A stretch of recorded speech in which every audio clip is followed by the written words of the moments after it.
Carlos María Lubetich, ex asesor del Tribunal Superior de Justicia Electoral, considera que ponerle un tope al financiamiento político no tiene una incidencia real, porque considera que los controles no son rigurosos.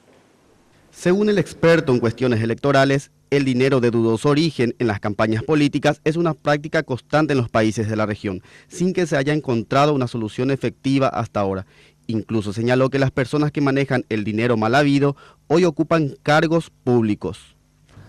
Lo que tenemos que establecer, en mi opinión, son los mecanismos de control que permitan saber en qué gastaron los partidos políticos el dinero aportado, cuánto realmente gastaron, ¿verdad? Y a ver si cumplieron la ley de los porcentajes de inversión que tiene que hacer cada partido.